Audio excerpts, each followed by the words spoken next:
Good morning બાળકો, મજામાં હશો? પ્રકરણ 10 રેખાઓની વાત ચાલી રહી છે અને આજનો 20મો લેક્ચર 19 લેક્ચર બહુ જ સરસ, બહુ જ સારી રીતે કામ કર્યું. બધા બહુ જ સૂત્રો જોયા છે, બધા બહુ દાખલા જોયા છે અને જે દાખલાઓ આપણા સિલેબસમાં છે તેની વાત ચાલતી હતી. પ્રકરણ સ્વાધ્યાય 10 એની વાત ચાલે છે. તો ચાલો પછી એના તરફ જ આપણે આગળ વધીએ. એમાં આપણે લાસ્ટમાં દાખલા નંબર 7 કર્યો હતો. અત્યારે આગળ વાત કરીએ દાખલા નંબર 8 પ્રકરણ સ્વાધ્યાયનો. તો અહીંયા લખું સ્વાધ્યાય 10 8મો દાખલો. બરાબર છે? રકમ શું છે જોઈ લઈએ. ત્રણ રેખાઓ આપેલી છે y - x બરાબર 0. બીજી રેખા છે x + y બરાબર 0 અને ત્રીજી રેખા છે x - k બરાબર 0. આ ત્રણે ત્રણ રેખાઓ થી જે ત્રિકોણ બને છે એ ત્રિકોણનું આપણે ક્ષેત્રફળ શોધવાનું છે. બરાબર? ત્રણ રેખાઓ છે અને એનાથી જે ત્રિકોણ બને એનું ક્ષેત્રફળ શોધવાનું છે. હવે કોઈ પણ ત્રિકોણનું ક્ષેત્રફળ શોધવું હોય ત્રિકોણના ત્રણે ત્રણ શિરોબિંદુના યામ જોઈએ. ત્રિકોણના ક્ષેત્રફળનું સૂત્ર ઓલરેડી આપણે શરૂઆતમાં ભણી ગયા હતા. યાદ કરો, ત્રિકોણનું ક્ષેત્રફળ બરાબર 1/2 માનાંકમાં x1 કૌંસમાં y2 - y3 પ્લસ x2 કૌંસમાં y3 - y1 પ્લસ x3 કૌંસમાં y1 - y2. આ ત્રિકોણના ક્ષેત્રફળનું સૂત્ર છે. તો ત્રિકોણના ક્ષેત્રફળ માટે બેઝિક વસ્તુ આપણે એ જોઈ છે કે ત્રણે ત્રણ શિરોબિંદુઓ. હવે અહીંયા આગળ ધ્યાન રાખો. તો અહીંયા આગળ રેખાઓ ત્રણે ત્રણ દોરી દઉં. ત્રણે ત્રણ રેખાથી જે ત્રિકોણ બને છે, બરાબર, આશરે રેખા દોરી છે કે ગ્રાફની એક્ઝેક્ટ જરૂર નથી. ચાલો પહેલી ઇન્ફોર્મેશન થોડીક લખી રાખીએ. અહીં y - x બરાબર 0 એક નંબર, x + y બરાબર 0 બે નંબર તથા x - k બરાબર 0 ત્રણ નંબર. રેખાઓથી ત્રિકોણ રચાય છે,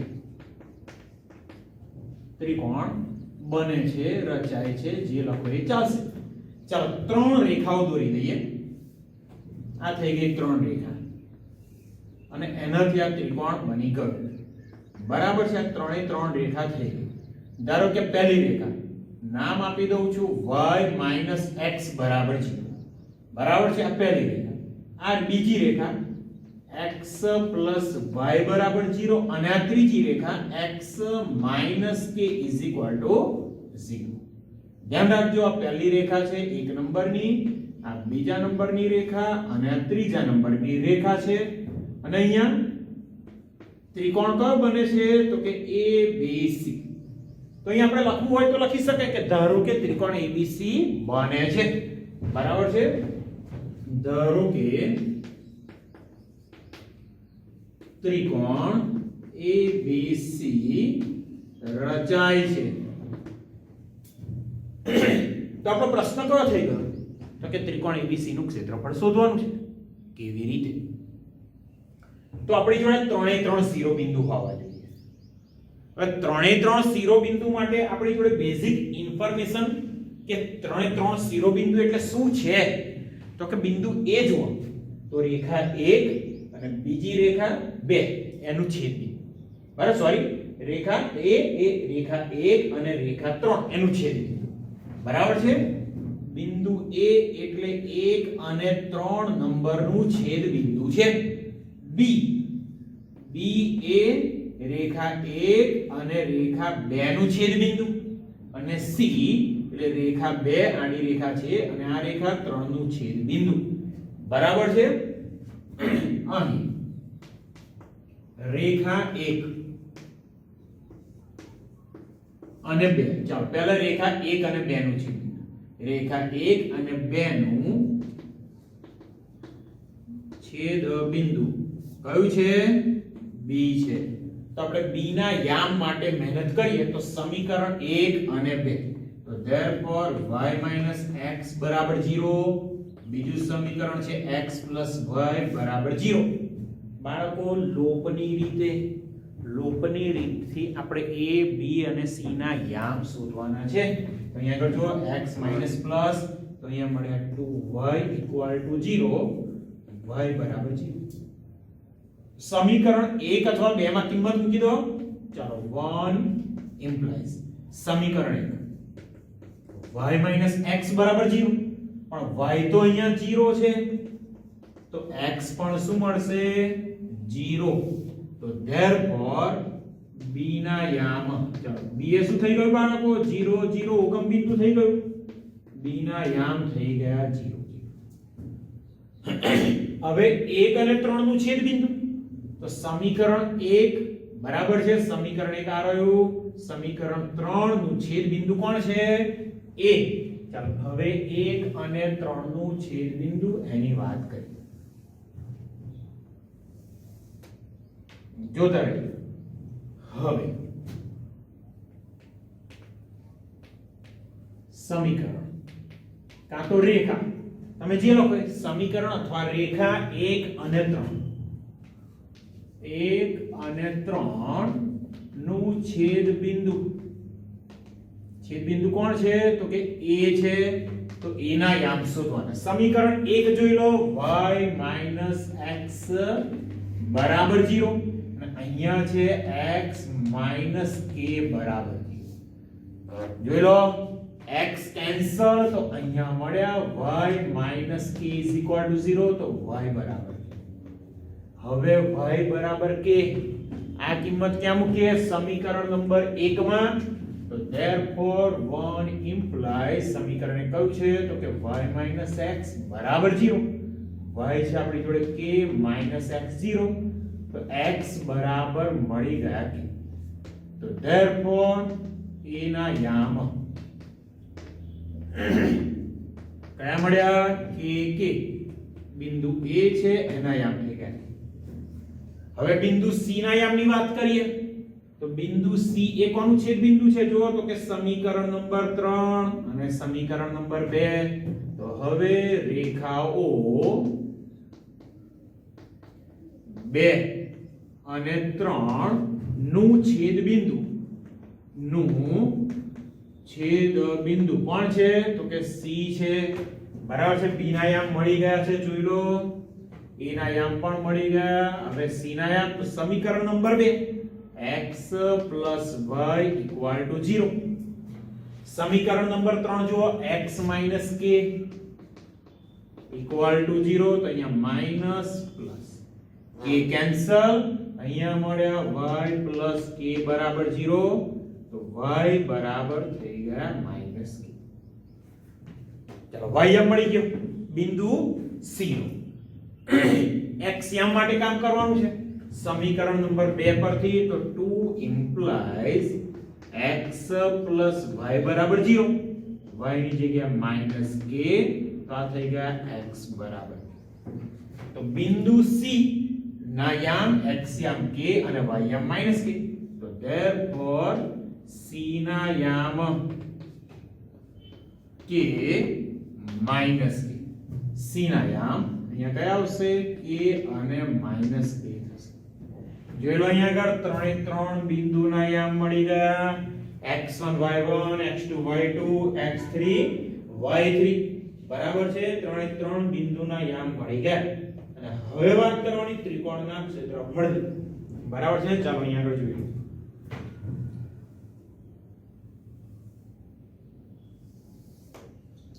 તો therefore ત્રિકોણ ABC માં તો અહીં આપણે લખી લઈએ 3 એ 3 ના યામ સાથે ત્રિકોણ ABC માં A ના યામ k બિંદુ B, B ના યામ કયા મળ્યા 0 0 અને C ના યામ છે k minus k. તો therefore ત્રિકોણ ABC નું ક્ષેત્રફળ બરાબર 1/2 માનાંકમાં. ધ્યાન રાખો 1/2 માનાંકમાં સૂત્ર કયું છે તો સૂત્ર લખીએ એક વખત x1 કૌંસમાં y2 minus y3 plus x2 કૌંસમાં y3 minus y1 plus x3 કૌંસમાં y1 માઈનસ y2. ચાલો કિંમત મૂકી દઈએ, ખાસ ધ્યાન રાખો. તો ઇઝ ઇક્વલ ટુ 1/2 x1 અને y1. x1 એટલે કે અહીંયા કિંમતો મૂકું છું, બરાબર છે. અહીંયા કિંમતો મૂકે x1 જ્યાં પણ છે ત્યાં આગળ મૂકી દો k, અને y1 જ્યાં આગળ છે ત્યાં આગળ પણ મૂકી દઈએ k. ચલો x1 y1 બરાબર છે. જોઈ લો બાળકો, x1 y1 મૂકી દીધા, x1 k y1 k, x2 y2, x2 પણ 0 y2 પણ 0, તો આ 0 અહીંયા પણ 0, હજુ y2 અહીંયા છે, x2 y2 0, x3 y3, x3 પાછા છે k, અને y3 જો માઈનસ k તો અહીંયા થાય minus minus plus k, minus k, બરાબર છે. પતી ગયું. તો ઇઝ ઇક્વલ ટુ 1/2 માનાંકમાં k ગુણ્યા k, k સ્ક્વેર. આ થઈ ગયા 0, અને છેલ્લી ટર્મ પણ મળી k સ્ક્વેર. જો બાળકો, k સ્ક્વેર વત્તા k સ્ક્વેર 2k સ્ક્વેર. ખાસ માનાંકની અહીંયા કોઈ જરૂર નથી, કારણ કે k સ્ક્વેર ધન 2 પણ ધન છે, બરાબર છે. તો અહીંયા આગળ 2 2 થઈ ગયા કેન્સલ, મળી ગયું ક્ષેત્રફળ k સ્ક્વેર, બરાબર છે. ત્રિકોણ જે આપણને કહ્યું હતું એ ત્રિકોણનું ક્ષેત્રફળ કેટલું મળી ગયું બાળકો? k square. એકંદરે બહુ જ સહેલો દાખલો છે, વ્યવસ્થિત સમજીને કામ કરો તો બહુ જ સહેલાઈથી આવડી જાય. ઓકે, હજુ બીજા બે એક દાખલા આજ લેક્ચરમાં જોવાના છે, થોડી જગ્યાના અભાવે, બરાબર છે. બોર્ડ સાફ કરીને ફરી પાછો એક બીજો દાખલો લઈએ છીએ. ઓકે,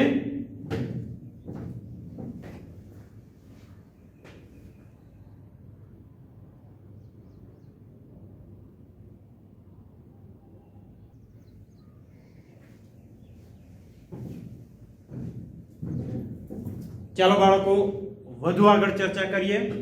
આપણે હમણાં દાખલો કમ્પ્લીટ કર્યો 9-8 નંબરનો. અત્યારે લઈએ છીએ 10 નંબરનો દાખલો, પ્રકીર્ણ સ્વાધ્યાયનો. સ્વાધ્યાય 10, દાખલા નંબર 10. બહુ જ સહેલો, બહુ જ સરસ મજાનો દાખલો, બરાબર છે. 9મો દાખલો, સોરી 8મો દાખલો કમ્પ્લીટ કર્યો. અત્યારે લઈએ છીએ 9મો. 10મો દાખલો એક્ચ્યુઅલી કેન્સલ છે. ચાલો 9મો દાખલો. 3 રેખાઓ આપેલી છે. જો રેખાઓ 3x વત્તા y ઓછા 2 બરાબર 0, બરાબર, એક રેખા છે. બીજી રેખા px plus 2y, px plus 2y minus 3 is equal to 0. અને ત્રીજી રેખા આપેલી છે 2x ઓછા y ઓછા 3 બરાબર 0. એક જ બિંદુમાંથી પસાર થાય છે, બરાબર છે. ત્રણે ત્રણ રેખા, આ ત્રણે ત્રણ રેખા એક જ બિંદુમાંથી પસાર થાય છે, એક જ બિંદુમાંથી પસાર થાય છે. તો આપણે શું કામ કરવાનું છે? p ની કિંમત શોધવાની છે. બહુ જ સહેલો દાખલો છે બાળકો, એકદમ સરળ દાખલો છે. ત્રણે ત્રણ રેખાઓ પહેલા લખી દઉં છું, અને એક જ બિંદુમાંથી પસાર થાય છે લખી લઈએ, અને ત્રણે ત્રણ રેખાને નામ આપી દઉં છું. સમીકરણ નંબર 1, સમીકરણ નંબર 2 અને સમીકરણ નંબર 3. તો અહીં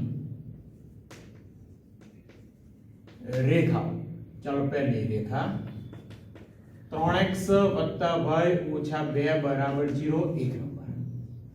બીજી રેખા px વત્તા 2y ઓછા 3 બરાબર 0, 2 નંબર.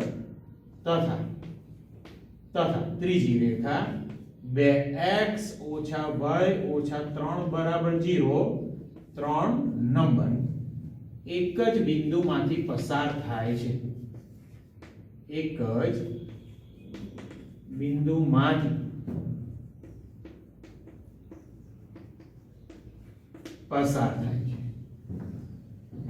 તો એનો મતલબ એવો છે કે કોઈ પણ બે રેખાનું છેદબિંદુ શોધી લઈએ કે જ્યાં આગળ નો ટર્મ છે, x ના સંપૂર્ણક જાણીતા છે, તો આપણે કામ કરીએ, સમીકરણ 1 અને 3 નું છેદબિંદુ શોધી લો. છેદબિંદુ મળી જાય, એ બિંદુ ત્રણેય રેખાનું છેદબિંદુ હશે. તો જે છેદબિંદુ મળ્યું એ છેદબિંદુ સમીકરણ 2 ઉપર પણ હશે, એટલે કે એનું સમાધાન કર. તો છેદબિંદુનો x યામ x ની જગ્યાએ મૂકો, y યામ y ની જગ્યાએ મૂકો, p શોધી લો. બહુ જ સહેલું. ચાલો હવે સમીકરણ 1 અને 3 નું છેદબિંદુ માટે. તો હવે સમીકરણ 1 અને 3 પરથી ચાલો સમીકરણ 1 લખી દો. 3x y ઓછા 2 બરાબર 0. સમીકરણ નંબર 3 2x ઓછા y ઓછા 3 બરાબર 0. ચાલો y થઈ ગયા કેન્સલ, 3 ને 2 5x ઓછા 5 બરાબર 0. So therefore 5x બરાબર 5 implies that x equal to 1. ચાલો છેદબિંદુ એનો x યામ આપણને મળી ગયો 1. હવે આ કિંમત સમીકરણ 1 માં મૂકો અથવા તો 3 માં મૂકો. ચાલો 1 માં મૂકી દઈએ તો હવે 1 implies સમીકરણ 1 3x y ઓછા 2 બરાબર છે. મૂકો x ની જગ્યાએ 1 તો 3 * 3 y ઓછા 2 બરાબર 0. 3 ઓછા 2, 3 માંથી 2 ગયા તો રહેશે 1 અને 1 ને મૂકી દો સામે. તો y બરાબર કેટલા મળી ગયા? -1. જેલો y બરાબર મળ્યા -1. તો સમીકરણ નંબર 1 અને 3 નું છેદબિંદુ 1 1 છે. તો therefore સમીકરણ 1 અને 3 નું છેદબિંદુ કયું છે? તો કે x યામ 1 અને y યામ -1 છે. ચાલો છેદબિંદુ બાળકો આપણને મળી ગયું. તો હવે જે બીજા નંબરની રેખા છે એ પણ આ બિંદુમાંથી પસાર થશે જ. બરાબર છે? ચાલો લખું છું અહીંયા. હવે અહીં રેખા કઈ? તો કે px + 2y -3 = 0. એ પણ કયા બિંદુ? 1 -1 માંથી પસાર થાય છે. જો બાળકો બહુ સહેજ થઈ. x ની જગ્યાએ મૂકી દો 1, y ની જગ્યાએ બિંદુનો y યામ એટલે કે -1. તો therefore p * 1 + 2 * -1 * -3 બરાબર 0. તો p અહીંયા આગળ મળ્યા -2, અહીંયા મળ્યા -3 બરાબર 0. તો p બરાબર કેટલા થઈ ગયા? 5. જો બાળકો ત્રણેય રેખા એક જ બિંદુમાંથી પસાર થાય, p શોધવાના હતા. બહુ જ સરળતાથી, બહુ જ સહેલી રીતે મળી ગયા. બરાબર છે? ચાલો ત્યારે બીજો એક સરસ મજાનો દાખલો આ લેક્ચરમાં જોઈ લઈએ. કયો દાખલો? તો દાખલા નંબર અને પછી 10મો દાખલો કેન્સલ છે. 11મો દાખલો અત્યારે જોઈએ છે. પ્રકરણ સ્વાધ્યાય 10 નો જ સ્વાધ્યાય 10 11 નંબરનો દાખલો. શું રકમ આપેલી છે? તો કે બિંદુ 3 2 માંથી પસાર થતી. રકમને થોડું વ્યવસ્થિત અહીંયા મઠારીને લખું છું. બિંદુ 3 2 માંથી પસાર થતી અને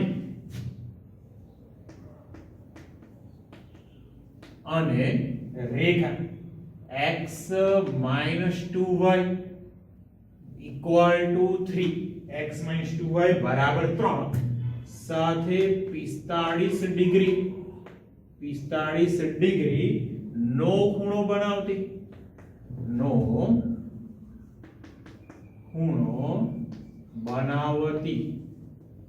બરાબર છે. રેખાના સમીકરણ શોધવાના છે. રેખાના સમીકરણ શોધવાના છે. ચાલો બાળકો અહીંયા ધ્યાન રાખો. રેખાનું સમીકરણ શોધવાનું છે. અહીંયા એક બહુ જ સરસ મજાની ઇન્ફોર્મેશન આપી છે કે જે રેખાનું સમીકરણ શોધવાનું એ રેખા 3 2 માંથી તો પસાર થાય છે. x1 y1 આપેલા છે. જો માત્ર ઢાળ મળી જાય તો બિંદુ ઢાળ સ્વરૂપ પ્રમાણે y y1 બરાબર m x x1 x1 y1 કેટલા છે 3 2 ખાલી શોધવાનો રહ્યો ઢાળ. શું શોધવાનું બાળકો? ઢાળ એકલો શોધવાનો રહેશે. કેવી રીતે જોઈએ? પાછી જે માગેલી રેખા છે ને એ રેખા x 2y 3 એની સાથે 45 ડિગ્રીનો ખૂણો બનાવે છે. બરાબર છે? ખાસ ધ્યાન રાખો 45 ડિગ્રીનો ખૂણો બનાવે છે. ઓકે, ચાલો અહીંયા જુઓ. હવે આ રેખા આપેલી છે એની વાત કરી લઉં તો અહીં રેખા L1 નામ આપી દઉં છું. રેખા L1 x 2y 3 0 નો ઢાળ નામ આપે m1. સૂત્ર કયું છે બાળકો? માઈનસ a એટલે x નો સહગુણક, b એટલે y નો સહગુણક. તો અહીંયા મળ્યા m1 બરાબર 1/2. ઓકે, તો હવે બીજી રેખા જે આ માગેલી રેખા છે, ધારો કે માગેલી રેખા L2 છે અને એનો ઢાળ ધારી લો m2. ધારો કે માગેલી રેખા L2 નો ઢાળ કયો છે? માગેલી રેખાનો ઢાળ m2 છે.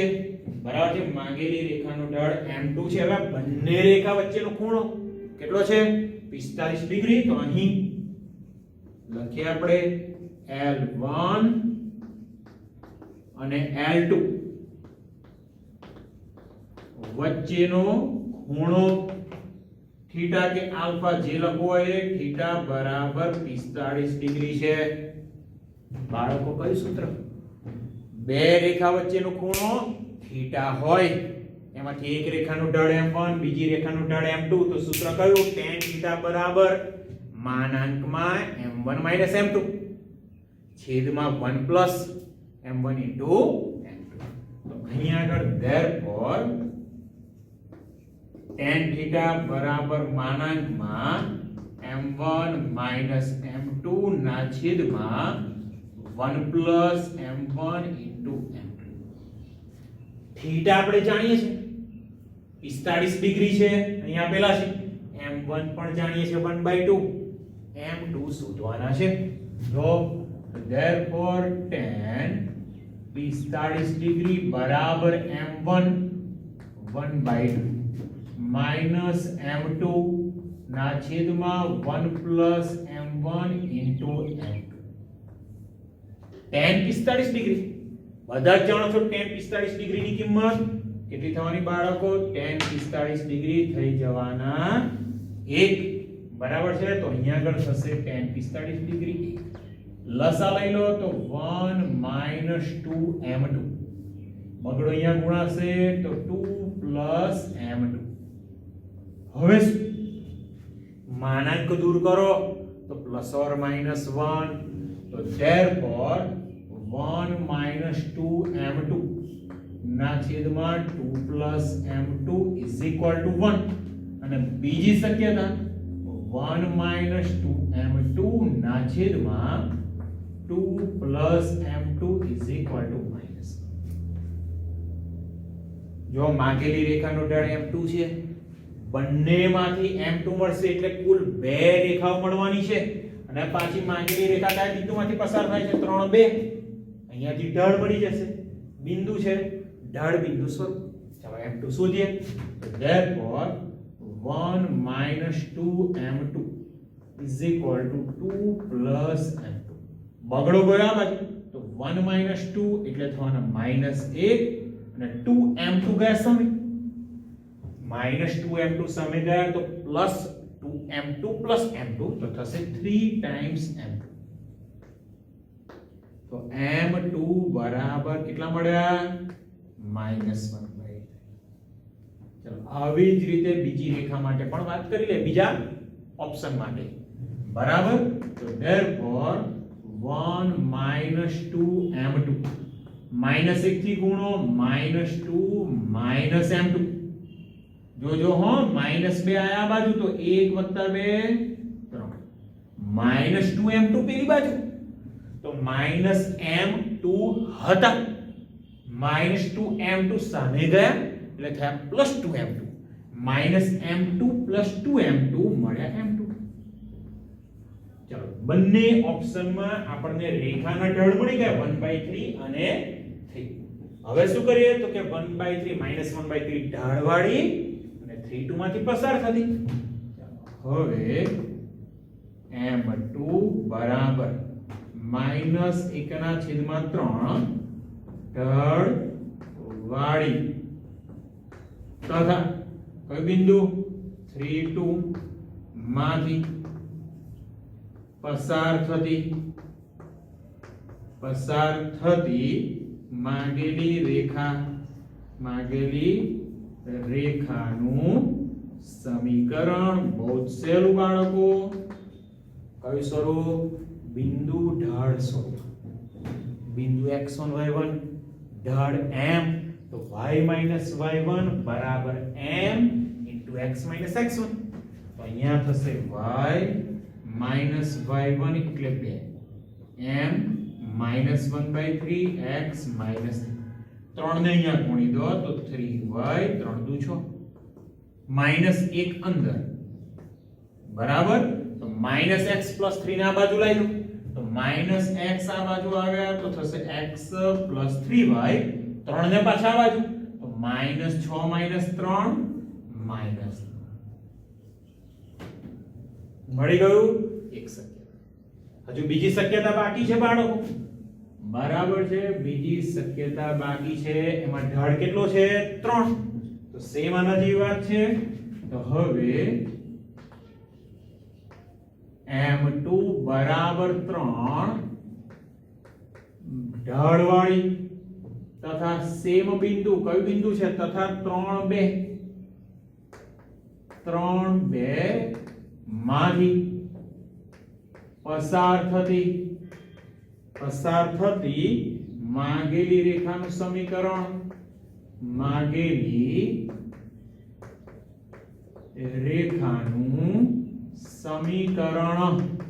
સેમ સૂત્ર y - y1 એટલે 2 m x - x1 એટલે 3. તો therefore y - 2 3 ને અંદર ગુણી દો 3x 3 * 9 y - 2 ને પેલી બાજુ મોકલો તો 3x તો હતા y ગયા સામે -2 સામે ગયા તો પ્લસ થઈ જશે -9 + 2 -7 બરાબર 0. તો માંગેલી રેખાઓના બે સમીકરણ મળે x + 3y - 9 = 0 અને બીજું સમીકરણ 3x - y - 7 = 0. જોલો બાળકો, બંને દાખલા બહુ જ સહેલા છે. કોન્સેપ્ટ ક્લિયર હશે, સૂત્ર આવડતા હશે તો દાખલામાં કોઈ જ તકલીફ પડે તેવું નથી. બાળકો આ સાથે લેક્ચર આપણે આ પૂરો કરીએ છીએ. બરાબર છે. વધુ આવતા લેક્ચરમાં વાત કરીશું. બહુ જ ઓછા દાખલા બાકી છે કે જે એક્ઝામમાં પૂછાવાના છે. ત્યારબાદ આપણે જે ડિલીટેડ પોર્શન છે એની વાત કરવાની. ઓકે, સમજીને વ્યવસ્થિત કામ કરજો. ઓકે, ચાલો લેક્ચર પૂરો કરજો.